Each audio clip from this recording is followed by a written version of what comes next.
Donc en fait, je devais faire originellement cette présentation avec Mathieu Robier. Donc je ne vais pas trahir de secret, hein. Il m'a autorisé à dire qu'il ne pouvait pas venir parce qu'il a croisé d'un peu trop près le Covid. Et Frédéric Rambaud a accepté, mon collègue et ami a accepté vraiment très gentiment et pratiquement au pied levé de remplacer Mathieu sur la partie audiométrie vocale dans le silence. Donc du coup, vous l'aurez compris, aujourd'hui on vous parle de ces deux sujets qui viennent tout à fait naturellement après la présentation de Hung.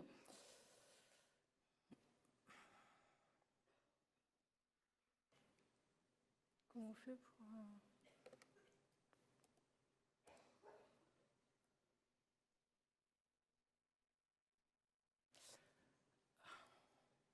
Oula, je ne sais pas ce qui s'est passé là.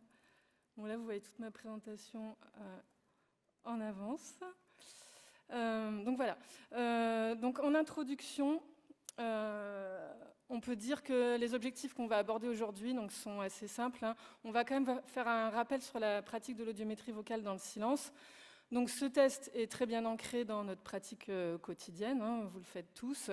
Donc simplement maintenant, c'est assez clair, hein, depuis le décret qu'il faut s'adapter pour respecter donc le nouveau décret qui est paru en 2018 sur le 100% santé. Et il faut bien faire une fois par an maintenant, après un an d'appareillage, la vocale dans le silence. Donc nos pratiques évoluent, hein, comme on l'a vu précédemment.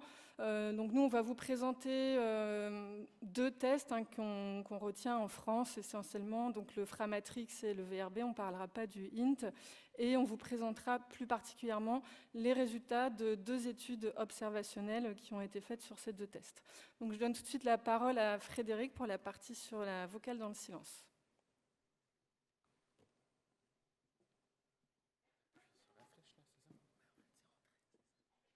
Et bonjour à tous. Donc, je remplace Mathieu, là, qui est un peu malade.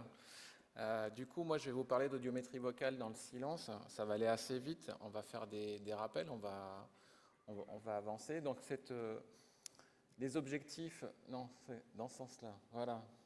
Donc, l'audiométrie vocale, sa réalisation elle est indispensable dans le bilan initial. La première chose qu'on va vérifier, c'est la concordance entre la tonale et la vocale. On va aussi faire de cette audiométrie vocale dans le silence, on va la tester à des seuils supraliminaires avec le seuil subjectif de confort vocal, le maximum acceptable vocal aussi. Il peut aider, cette audiométrie, elle peut aider au choix prothétique évidemment, et surtout elle va fixer les limites de la réhabilitation. Mais aussi, lors de l'évaluation du bénéfice prothétique, on va s'en servir. Son intérêt, il n'est pas discutable pour les surdités moyennes de grade 2, puisqu'on est dans la restauration de la communication, de l'intégration sociale, mais aussi on va s'en servir pour les indications d'implantation cochléaire. La question, elle peut se poser sur les autres surdités. Les autres surdités, on verra un cas plus tard, c'est les surdités, entre autres, légères à moyenne 1, sur les résultats qu'on peut avoir. Le matériel vocal, il y a depuis un certain temps maintenant, notre matériel d'audiométrie intègre pratiquement toutes les listes dans les chaînes de mesure. Donc ça, c'était un grand pas, puisqu'avant, on utilisait des CD et il y avait une calibration à refaire systématiquement avec les CD pour travailler au vumètre. Comment choisir son matériel vocal ? Je vais vous renvoyer aux travaux qu'avait fait Annie Moulin, qu'elle avait publiés dans les cahiers de l'audition, puisqu'elle avait fait un gros travail sur l'audiométrie vocale, entre autres la fiabilité et la reproductibilité des listes. Pour être fiable, ce matériel il doit avoir au moins 40 items. Les listes cochléaires et les logatums, c'est 51 phonèmes. Et donc un phonème, il compte pour 2%. Mathieu a voulu imager un petit peu sur le graphique que vous voyez à côté, c'est-à-dire que quand vous scorez en fait vos listes en phonèmes, vous avez 2% d'erreur, ça fait un delta de moins 2 à plus 2, ça fait un delta de 4. Si vous scorez en fait vos listes cochléaires au mot, vous passez sur un delta de moins 6 à 6, donc vous avez une erreur sur un delta de 12. Donc c'est important aussi la manière dont vous scorez quand vous faites de l'audiométrie vocale dans le silence. Donc ce matériel il doit être reproductible. Je vous ramène aux travaux qu'avait fait Franck Lefebvre à l'époque sur les listes de Fournier, sur les listes de Lafont. De mémoire, je ne sais pas si, peut-être il me corrigera, mais de mémoire, c'est au minimum 3 listes de Fournier pour avoir un point relativement fiable, donc c'est 30 mots. Imaginez que si vous restez sur une liste sur 10 mots, vous avez une erreur potentielle de 10% quand vous scorez au mot, donc c'est énorme comme erreur. Et puis ce test, en fait, il doit surtout être adapté aux capacités de la personne testée. Donc c'est maîtrise de la langue. Souvent, on peut avoir des personnes d'origine étrangère qui maîtrisent mal la langue. Il y a l'âge et l'état cognitif en fait, de la personne qui vont influencer sur les résultats de votre audiométrie vocale. J'ai voulu rappeler l'enquête qu'on avait fait en 2017 avec Fontan et Fulgrab. On avait fait une enquête auprès de 300 audioprothésistes sur leur pratique de l'audiométrie vocale en France. Il y avait le silence et le bruit. Pour rappel, le test cochléaire de Lafon était utilisé à 39% et les listes dissyllabiques de Fournier étaient utilisées à 45%. Cette étude, on va la relancer en 2022. On va vous solliciter pour répondre au questionnaire parce que c'est intéressant de savoir si votre pratique elle a changé après la loi du 100% santé. Alors Mathieu a voulu faire un petit truc et astuce et quelques rappels sur l'audiométrie vocale dans le silence. Donc là, je vous parlais d'un cas tout à l'heure. Là, il nous a montré un cas d'ailleurs. Il manque... voilà. Il nous a montré, il nous disait oui, on peut se poser la question sur les sουρdités légères entre autres. Donc là, vous avez un gain tonal qui est relativement faible. Et puis, vous voyez qu'il y a un résultat sur les listes cochléaires d'hommes qui n'est pas forcément très significatif. Et en fait, on peut utiliser des locuteurs différents, hommes, femmes, enfants, pour approfondir un petit peu la démarche et l'appareillage sur des listes dans le silence. Et vous voyez qu'en fait, ces listes cochléaires en voix de femme, elles sont un peu plus dégradées, les résultats sont moins bons que sur les listes d'hommes. Ensuite, vous pouvez comparer des résultats lors d'une même séance. Donc vous allez tester avec appareil et sans appareil le même jour. Sachez que souvent, moi je l'ai vu, alors, parce que je vois pas mal d'étudiants, j'ai vu des comparaisons de vocales au casque avec des vocales en champ libre appareillé. Donc non, la condition c'est avec et sans. Alors champ libre, champ diffus pour Joël, du coup on est en champ diffus. Mais oui, la condition c'est avec et sans appareil. Et puis il faut savoir que les personnes âgées sont plus efficaces le matin que l'après-midi. Les jeunes, c'est le contraire. Donc vous pouvez aussi, travailler sur l'attention de votre patient. Et puis ensuite, vous allez aussi comparer les résultats des mêmes listes dans des conditions différentes. Et augmenter la fiabilité de votre résultat. Par exemple, vous faites une liste 1, 2, 3 avec appareil, puis 1, 2, 3 sans appareil. Donc en conclusion, vous voyez, ça a été assez rapide sur la vocale dans le silence, parce que Julie a beaucoup de choses à vous dire sur la vocale dans le bruit. Le temps de passation, ça ne doit pas être un argument si on souhaite une prise en charge de qualité. Vous allez tester vos 3 niveaux, 75, 65 et 55 décibels SPL. Avec et sans prothèse, ça va vous prendre plus ou moins 10 minutes. L'audiométrie vocale dans le silence, elle permettra de formaliser le résultat et l'expliquer au patient. C'est très motivant en cas de bons résultats, donc là, vous êtes un bon audioprothésiste, ou alors pour prévenir en fait des limites si le résultat est modeste. Et là, vous passerez peut-être à l'autre test dont on va parler. En cas de dégradation, on peut se préparer et accompagner notre patient à l'implantation cochléaire. Et pour faire la transition avec Julie, il ne faut pas opposer l'audiométrie vocale dans le silence et l'audiométrie vocale dans le bruit. En fait, ces deux tests-là, ils sont complémentaires.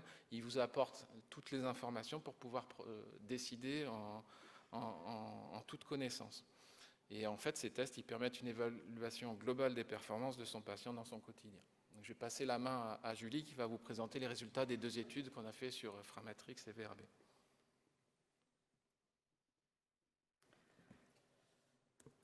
Donc, venons-en au sujet de l'audiométrie vocale dans le bruit.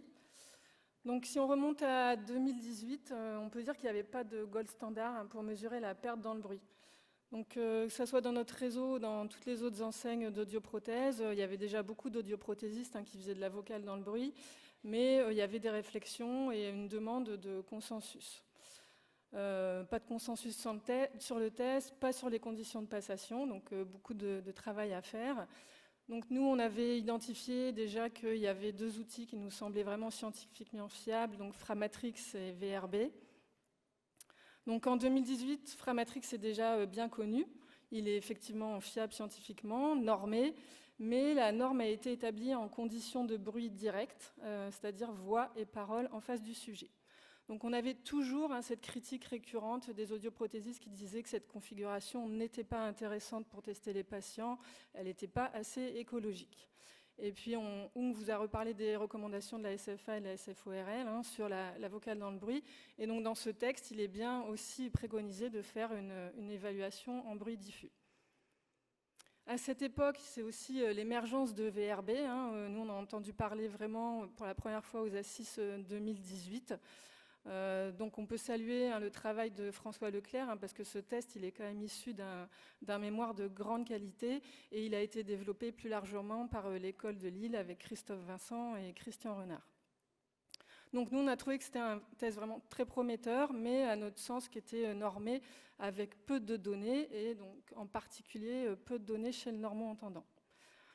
Donc en 2019, on s'est dit qu'on allait lancer 2 études de prospective observationnelle, donc sur ces 2 tests.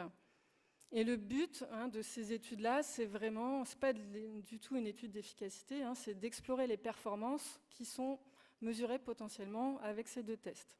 Donc l'idée, c'est de pouvoir avoir des valeurs qui puissent nous guider en cabine et évidemment de compléter les connaissances sur le déficient auditif. Donc qui dit étude observationnelle dit un grand nombre de sujets. Donc un grand nombre de sujets, ça veut dire plusieurs centaines de patients inclus. Donc je passerai très brièvement, mais je rappelle quand même que depuis quelques années, ce genre d'études tombe quand même dans la loi Jardé en catégorie 3. Donc il n'est plus question en fait de faire ce genre d'études sans passer par la case loi Jardé. Donc on a déposé 2 dossiers auprès d'un comité de protection des personnes, dont Audilab était le promoteur. Et puis on a travaillé pour chacune de ces études avec un ORL référent, professeur Thierry Maume, pour la partie Framatrix et évidemment Christophe Vincent pour la partie VRB. Donc notre cible, c'était vraiment d'avoir une équirépartition des 4 degrés de surdité, y compris le normand-entendant. Donc normand-entendant, surdité légère, moyenne grade 1 et moyenne grade 2 en s'arrêtant à une perte tonale moyenne max de 65 dB. On a externalisé une certaine partie de cette étude auprès d'un organisme indépendant, donc on va le nommer puisque tous les gens qui ont travaillé dans l'implant et qui travaillent sur le registre connaissent cette CRO, elle s'appelle PopsiCube. Et donc ça permet d'avoir une certaine indépendance, il n'y a pas de conflit d'intérêt puisque toutes nos données ont été vérifiées par un organisme qui n'est pas nous. Alors brièvement, quelques éléments du protocole. On voulait un protocole light pour qu'il soit suivi. Tous ceux qui font de la recherche clinique savent bien qu'ils ont d'autres choses à faire, que la cabine les prend énormément et que c'est toujours très compliqué de faire de la recherche clinique. Donc on reste vraiment dans le soin courant. Les critères d'inclusion, donc c'était vraiment du tout venant, y compris le normand-entendant. Donc on a recruté les normaux chez les assistantes, les accompagnants, et on s'est limité chez le déficient auditif aux surdités de perception. On avait quelques critères d'exclusion. En particulier, on a exclu les gens qui avaient une asymétrie. Donc, on a été peut-être un petit peu large. On a toléré jusqu'à des asymétries de 20 dBHL. Et quand on le savait, on a exclu les gens qui avaient une surdité d'origine ototoxique.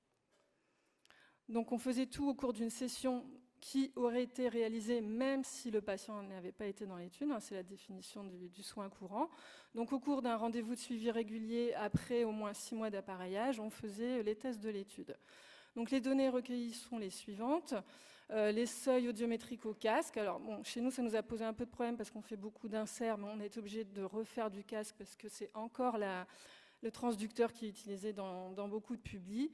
On s'est limité à un seul point en vocal, on n'a pas recalculé un SRT en vocal dans le silence, donc on faisait passer 2 listes cochléaires de Lafond à 65 dB en champ libre. Et évidemment, donc on a mesuré le SIB 50 oreille nue avec soit Framatrix, soit VRB. Et comme c'était un peu dommage de faire tout ça et de ne pas en profiter pour avoir une mesure avec appareil, si les patients étaient encore debout à la fin de la session, on leur faisait passer aussi un Framatrix ou un VRB oreille appareillée. Alors je précise, c'est dommage, mais on n'a pas pu. Je précise que c'est vraiment 2 études séparées, et que ce ne sont pas les mêmes sujets qui ont été inclus dans les 2 études.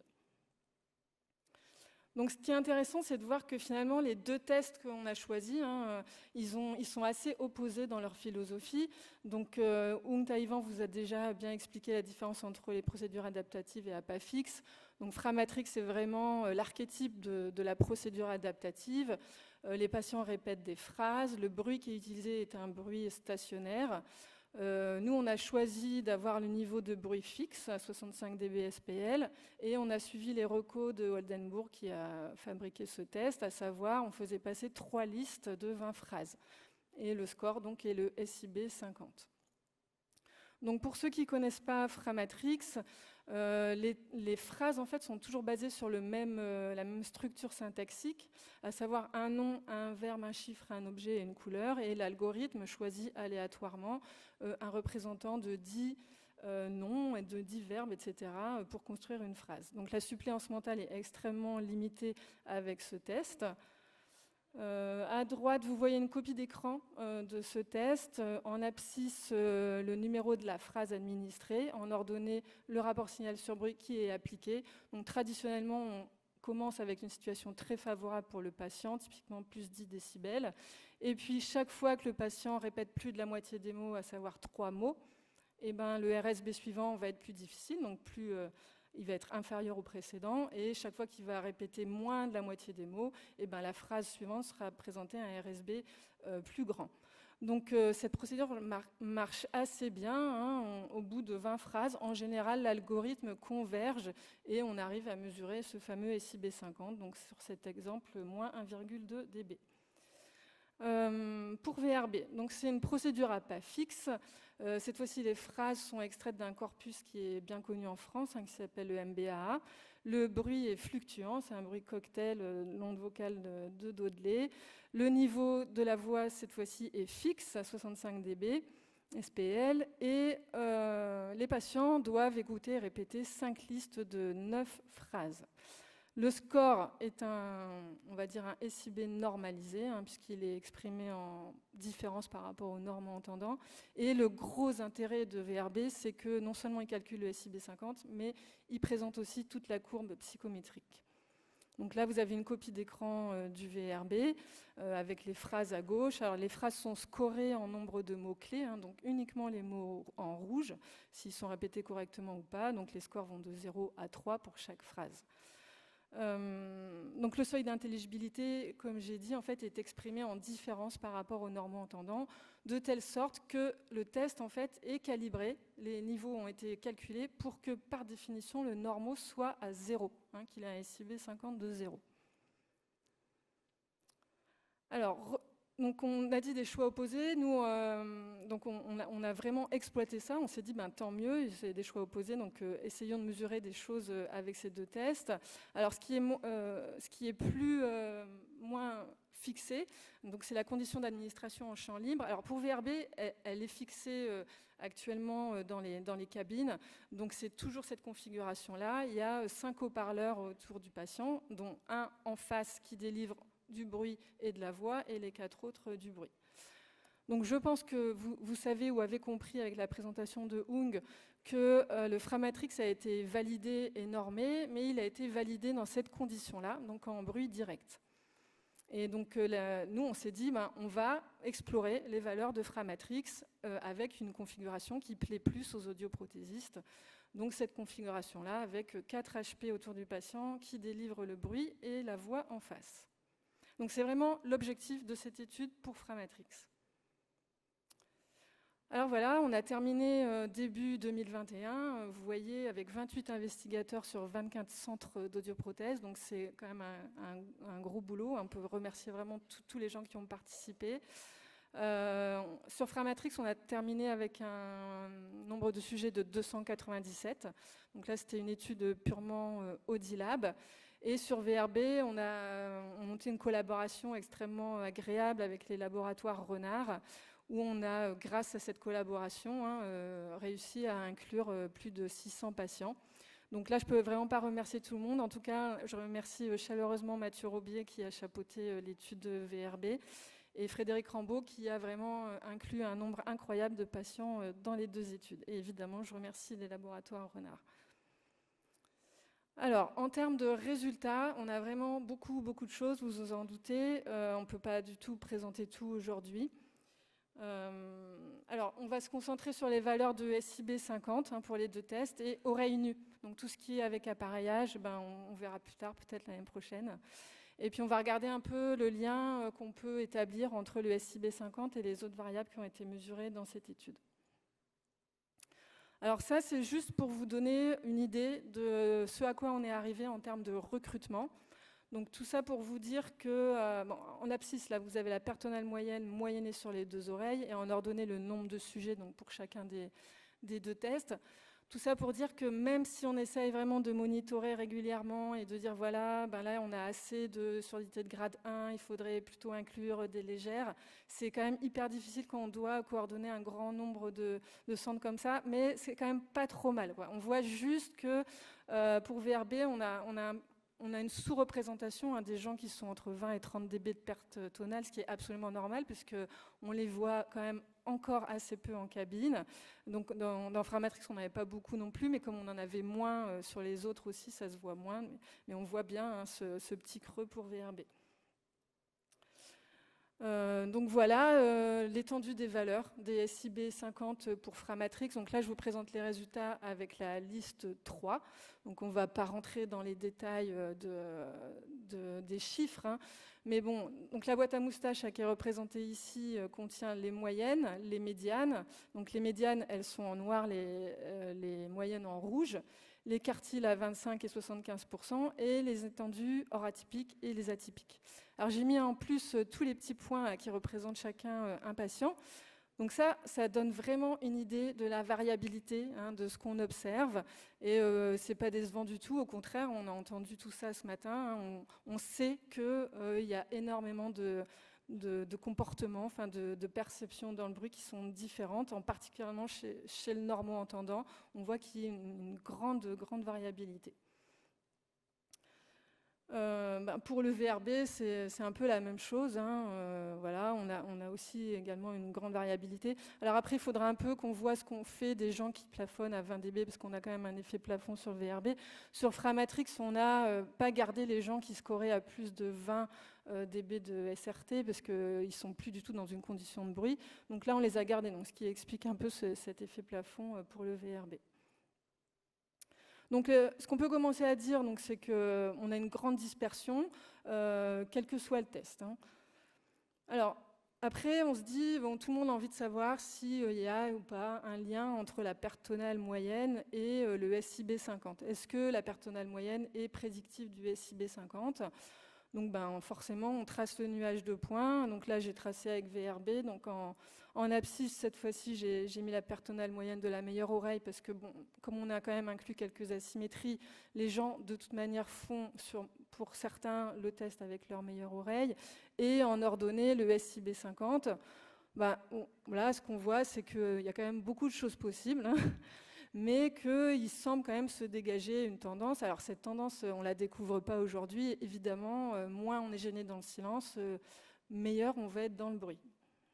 Donc les gens aiment bien tracer des droites, donc on va tracer la droite de régression linéaire sur ce nuage de points.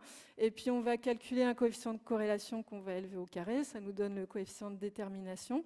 Alors ce coefficient de détermination, il est toujours intéressant, avec quelques pincettes, mais en gros, on peut dire que si on prend toutes les surdités confondues, on peut expliquer le SIB 50, que le SIB 50 est expliqué en gros pour 75% de sa variabilité par celle de la perte tonale moyenne. Bon, moi je trouve pas ça très intéressant, mais voilà, on a ce résultat global. Pour Framatrix, on a quelque chose d'assez similaire, même si le coefficient de détermination est un petit peu plus faible. On explique un peu moins de variance avec ce modèle, 57%. Moi, ce que je trouve beaucoup plus intéressant, c'est quand on se met à regarder par degré de surdité, et que là, on sépare les normaux, les légères, les moyennes 1, les moyennes 2. Donc là, ce qui saute aux yeux tout de suite, c'est que finalement, la corrélation, elle disparaît pratiquement. Perte tonale moyenne donnée, tout est possible. Alors vraiment, c'est très vrai pour les légères et les moyennes 1. Les légères, on est carrément à des coefficients de corrélation qui sont pratiquement nuls. Et puis on le voit très bien sur le nuage de points. Donc on garde quelque chose pour les normo-entendants. Il y a quand même une petite partie qui est expliquée par la perte tonale moyenne. Donc avec Framatrix, on a moins de sujets, mais on a quand même une cohorte qui nous permet de faire ce genre d'extraction. Donc on a à peu près les mêmes profils, environ 30% du SIB50 qui est expliqué par la perte tonale moyenne pour les normaux. Et puis pour les moyennes 1 aussi, on a un petit peu. Et pour les 2 autres grades, on n'a pas grand-chose. Donc nous, notre conclusion, c'est plutôt que la perte tonale moyenne explique peu la performance dans le bruit. Et puis je pense que tout ça est assez en accord avec ce qu'on a entendu ce matin. Alors, si on regarde le lien qu'il pourrait y avoir entre la vocale dans le silence et le SIB50, donc là, vous avez le nuage de points. Alors, cette fois-ci, en abscisse, c'est les scores Lafond. Alors là, j'ai pris les phonèmes à 65 dB et en ordonnée toujours notre SIB50. Bon, là, c'est pareil, il n'y a pas grand-chose non plus, tout est un peu possible. Donc évidemment, on a tous les normaux qui sont à droite, eux, ils scorent 100% à 65 dB forcément. Et puis en haut, à gauche, on a les gens qui sont extrêmement gênés. Donc ce qu'on peut dire quand même, c'est qu'en dessous d'un certain score à 65 dB dans le silence, on ne pourra jamais avoir un score dans le bruit petit. On peut déjà dire ça. Et on a exactement le même profil avec Framatrix. Donc d'une manière générale, si on revient sur cette question des prédicteurs du SIB50, actuellement on est en train de travailler sur des analyses un petit peu plus poussées, donc des analyses multivariées, où là on met tous les prédicteurs possibles qu'on a dans notre étude, on les met dans un modèle, que ce soit la vocale dans le silence, l'âge, le sexe, les seuils, pour le coup sur toutes les fréquences et sur les 2 oreilles. Donc là, quand on commence à manipuler des modèles comme ça, il faut faire attention, parce qu'on a des variables qui sont extrêmement corrélées entre elles, forcément, les seuils sont extrêmement corrélés entre eux. Donc si on se met à entrer plusieurs fois la même information dans le modèle, à la fin on dit n'importe quoi et on n'interprète pas correctement le coefficient de corrélation. Donc ce qu'on fait, c'est qu'on compare les R2 ajustés pour différents modèles. Donc on peut en essayer plein. Est-ce que le seuil dans le bruit est lié à la perte tonale moyenne? On en a déjà parlé. On ajoute progressivement 1, 2, 3 variables, le score dans le silence. Ensuite on ajoute l'âge. Ensuite on peut ajouter la différence interorale en haute fréquence. Donc il y a plein de choses. Donc l'état actuel des calculs nous montre que finalement c'est pas la peine d'aller bien loin et que le meilleur modèle finalement il est que à 2 variables, la perte tonale moyenne et puis un score dans le silence. Donc il se trouve que c'est le score en mots qui est sorti mathématiquement et pas celui en phonème, mais bon ils étaient très proches. Voilà, donc la perte tonale moyenne reste quand même un mauvais prédicteur de la valeur du SIB50, ça on l'a vu. D'où l'intérêt, on l'a dit plusieurs fois, vraiment de considérer que cette mesure est complémentaire de nos mesures classiques et qu'elle permet de caractériser complètement la déficience auditive. Alors si on retourne sur le 100% santé, et qu'on essaye de repérer les sujets qui sont positifs à l'indication numéro 3, dont Hung Taïwan vous a reparlé. Donc en fait, maintenant, on a établi des valeurs de référence, donc on va pouvoir regarder et précisément comptabiliser ces gens-là. Donc pour VRB, on a trouvé que le test est conçu pour que la valeur moyenne du normo-entendant soit à 0. Donc normalement, on doit regarder les gens qui sont à 0 plus 3, donc qui ont un SIB supérieur à 3. Donc l'étude, là, sur 600 patients, elle tendrait à montrer que la valeur qu'on devrait prendre comme référence n'est pas 0, mais plutôt 0,7. Alors bon, on peut se dire, ouais, c'est pareil, mais bon, c'est quand même pas tout à fait pareil quand on fait de la vocale dans le bruit, on est presque à 0,5 décibels près. Donc là, serait plutôt regarder les gens qui ont 3,7 dB de SIB et plus. C'est ceux qui sont positifs à indication numéro 3. Pour Framatrix, donc nous, on a trouvé une norme, là j'ai pris la médiane, qui est à moins 7,8. Donc moins 7,8 plus 3, ça fait moins 4,8. Donc là, ça devient facile d'identifier ces gens. Donc voilà, là je vous ai juste ressorti nuage de points que j'avais montré tout à l'heure, où j'ai étiqueté pour Framatrix les gens qui sont positifs, cette fois-ci uniquement à l'indication numéro 3. Donc non seulement ils ont une perte tonale moyenne inférieure à 30, mais ils ont en plus un SIB qui est supérieur à moins 4,8 dB. Donc là, sur notre cohorte, en fait, parmi les 94 patients qui ont une perte tonale moyenne inférieure à 30, eh ben, il y en a 28% qui présentent cette surdité cachée, qui est un terme un peu fourre-tout, hein, mais on va l'appeler comme ça. Et donc, on est capable de les repérer avec le Framatrix. On est aussi capable de les repérer du coup avec le VRB. Donc là, j'ai fait avec 0 dB de RSB pour la norme du normaux. Et donc là, on avait 242 sujets qui avaient moins de 30 dB de perte tonale moyenne. Et du coup, on a 25% dans notre cohorte de sujets qui ont une surdité cachée, entre guillemets. Donc si on prend 0,7, on tombe à 20%. En gros, donc ces personnes existent, hein, on le savait, mais on est vraiment capable de les caractériser avec ces deux tests. Donc je voudrais terminer avec des petits tips, des choses qu'on a apprises au détour de cette étude. Hein. C'est souvent ce qui est le plus intéressant quand on fait ce genre d'études à grande échelle. Donc je vous l'ai dit, on a respecté les conditions d'Oldenburg et on a fait passer 3 listes. Donc on a du test, retest et du re-retest pour Framatrix.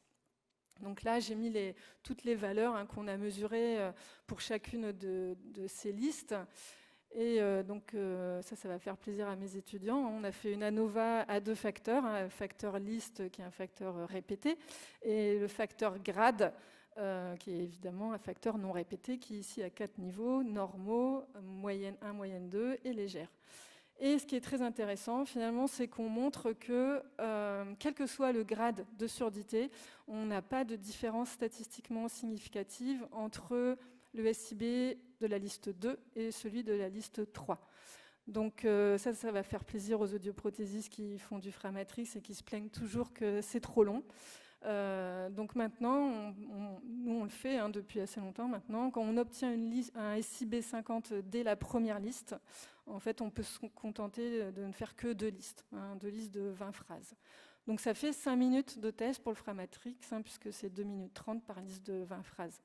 Alors, j'ai mis quand on obtient un SIB 50, parce que ceux qui font du Framatrix, ils savent bien que de temps en temps, l'algorithme ne converge pas à la fin des 20 phrases et n'est pas capable de produire la liste. Donc, il n'a pas rencontré sa condition mathématique pour produire le SIB. Donc, malheureusement, dans ces cas-là, il faut forcément refaire une liste. Donc, la question qu'on se pose, c'est est-ce qu'on doit quand même refaire des listes quand on est avec appareil ? Donc nous, ce qu'on conseille et ce qu'on a observé, c'est que si vous faites du Framatrix oreille appareillée dans la même session, c'est pas la peine de refaire un entraînement. Donc vous refaites une liste conditions appareillées. Par contre, si vous faites au cours d'une autre session, voilà, moi je refais 2 listes avec appareil. Et voilà, donc ça c'est aussi une petite comparaison Framatrix bruit diffus, bruit direct, puisque bon, vous avez compris que l'objet de cette étude c'était d'étudier Framatrix en bruit diffus. On a quand même on a eu 65 sujets dans l'étude qui ont passé en fait les 2 conditions, donc la condition classique bruit direct et la condition de l'étude bruit diffus. Donc à droite sur le graphique, en abscisse, vous avez le SIB 50 en bruit direct et en ordonnée en bruit diffus. Donc la première bisectrice se sépare en 2 parties et en dessous de la diagonale, donc on a les gens qui ont un SIB en bruit diffus qui est plus petit qu'un SIB en bruit direct. Donc on voit en gros que c'est les normo-entendants qui sont en noir et puis une partie des surdités légères. Donc ça c'est assez intéressant, on se rend compte que les normo-entendants sont capables en fait de tirer profit du fait qu'on a séparé les sources et donc ils sont meilleurs encore en bruit diffus qu'en bruit direct.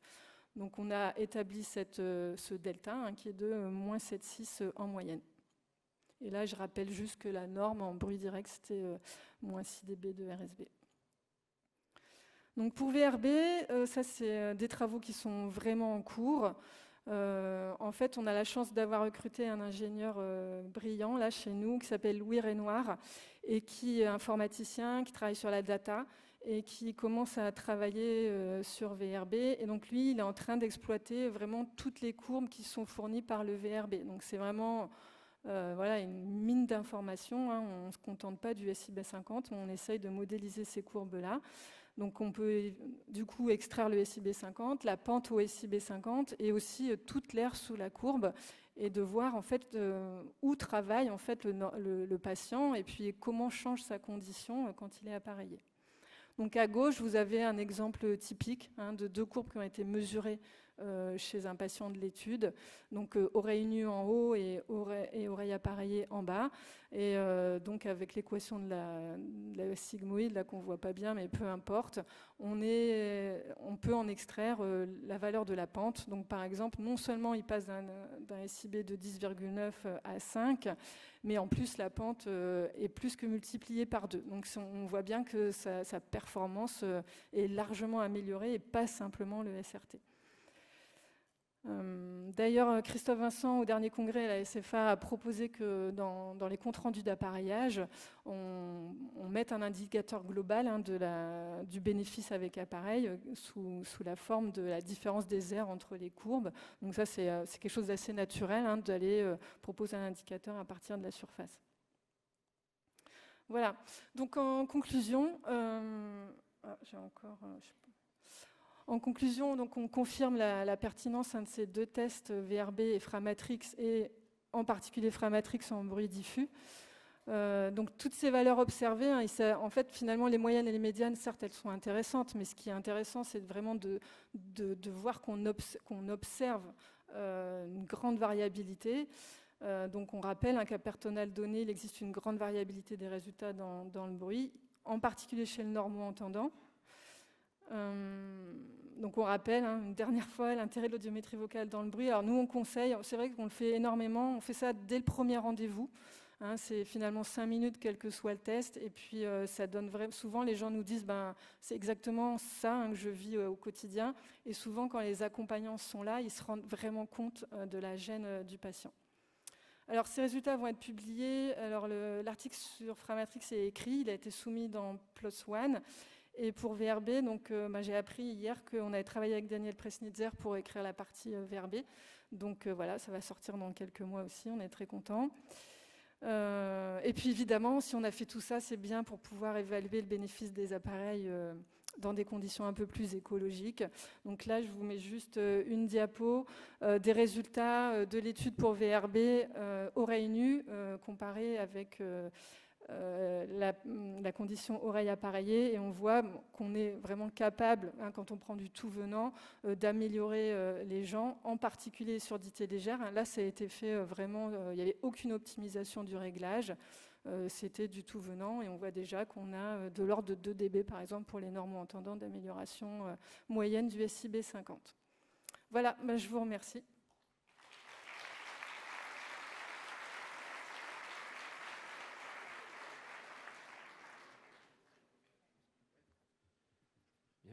Merci beaucoup, Frédéric et Julie, pour ces exposés sur l'audiométrie vocale. Est-ce qu'il y a des questions dans la salle? Alors, je vous rappelle que vous pouvez poser des questions via l'application. Et ces questions s'afficheront sur l'écran qui est devant nous. Donc, n'hésitez pas si vous avez besoin de précision sur certains points qui ont été exposés.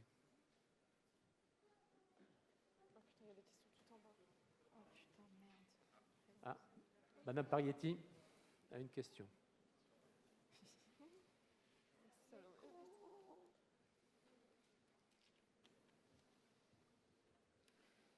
Merci.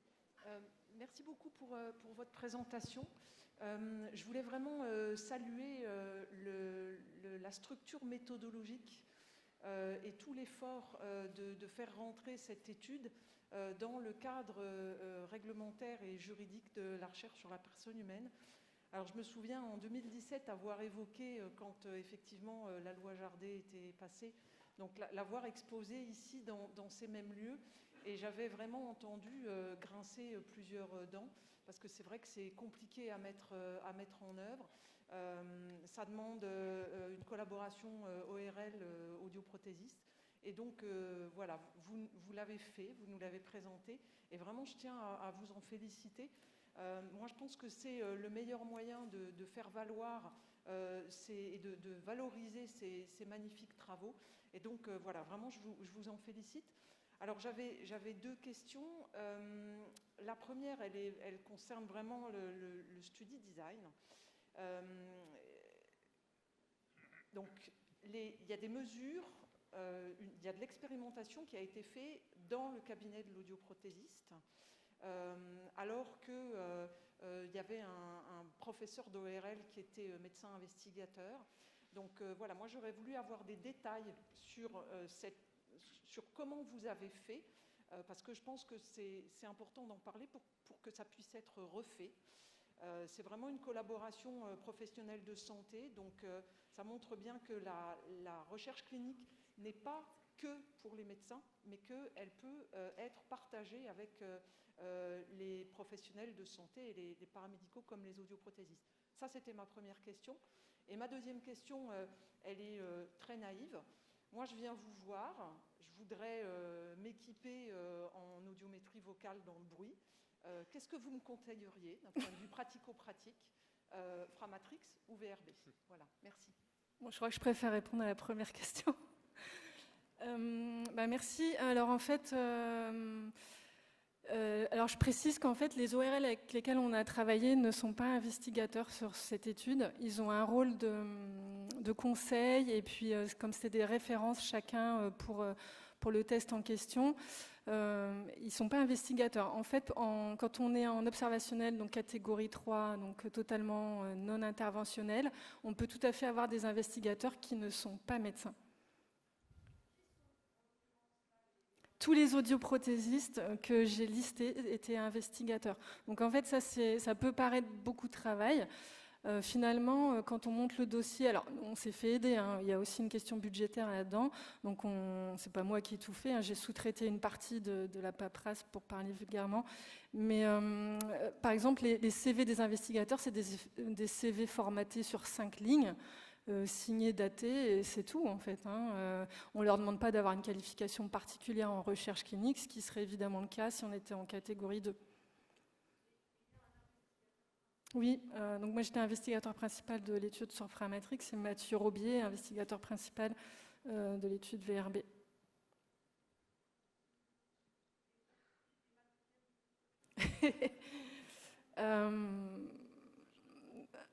Alors après, il y a des considérations économiques aussi liées aux distributeurs de tests. Alors moi, je préfère répondre juste d'un point de vue scientifique. Moi, je connais beaucoup plus Framatryx que VRB. Framatryx, j'ai énormément pratiqué. J'aime beaucoup parce que c'est fiable. Par contre, c'est un peu difficile d'expliquer aux patients ce qui se passe. En revanche, je suis totalement en désaccord avec les gens qui disent que c'est trop long et que les gens ne comprennent pas la consigne. Et effectivement, il faut l'expliquer. En général, ça se passe très bien, même si on n'est pas à Versailles. Et donc, moi, j'ai une petite préférence, je pense, pour les méthodes type VRB qui permettent de construire toute la courbe, uniquement pour ça, parce qu'elles permettent de construire toute la courbe. Et c'est toujours, en fait, Framatryx, les gens, à la fin, ils sont gênés dans les 2 conditions, qu'ils soient appareillés ou pas, ils ne se rendent pas compte, parce que finalement, le test les emmène dans une zone d'inconfort qui va être différente, certes, forcément, puisqu'ils ont un bénéfice, mais ils ne comprennent pas parfois ce qui se passe. Donc, Frédéric, il a énormément travaillé sur VRB, donc je te laisse la parole si tu as une... Moi, c'est le contraire. Non, en fait, ce qu'il faut, de manière très pratico-pratique, on n'est pas là pour promouvoir un test plus qu'un autre. En fait, des tests, il faut vous remettiez la diaporama du professeur Taïwan, en fait, sur tous les tests qui existent, avec cette notion de plus ou moins 3 dB, en fait. Les tests, vous pouvez les construire vous-même avec vos chaînes de mesure. Vous pouvez vous prendre vos matériels vocaux, vos bruits à vous, et vous construire votre normalité. Et c'est ça qui est important et qu'il faut retenir. Vous pouvez acheter tous les tests que vous voulez, et vous pouvez aussi vous les construire gratuitement. Et moi, c'est ce que je fais. Je me fais ma norme à moi de norme entendant avec l'OVG de Léon Daudelet, et puis je me prends soit des listes de mots, des listes de phrases. En fait, je fais ce que je veux. La seule chose que je fais, c'est que je fais une courbe de norme entendant. Et en fait, je regarde si je suis à plus 3 ou moins 3. Et c'est ce qui, je pense, ce qu'il faut retenir un petit peu de cette loi de 2018 du 100% santé. Et puis, évidemment, après, là, les tests qu'on vous a présentés sont des tests qui sont validés, normalisés, et évidemment, ils ont un coût, ils sont intégrés dans vos chaînes de mesure, mais vous n'êtes pas obligé d'investir. Et ici, on n'a pas à promouvoir, hein, je vais vous dire, on pourrait parler de Framatrix, VRB, on peut parler aussi des plateformes en ligne qui vous proposent aussi des solutions adaptatives rapides. Elles ont, elles aussi, leur courbe de normalité. Donc tout est possible et vous n'êtes pas obligé de payer non plus. Alors, moi, je mettrais juste un petit bémol, c'est que on voit, je pense, à travers ces études, comment c'est difficile de construire une norme. Enfin, là, rien qu'entre la médiane et la moyenne, finalement, avec tous ces sujets-là, on ne sait plus bien ce qu'on doit prendre. Enfin, moi, j'aurais tendance à dire qu'il faut prendre la médiane. Mais, et même le VRB qui a été extrêmement bien construit, on voit que finalement, la norme, elle n'est pas à 0. Donc, c'est compliqué.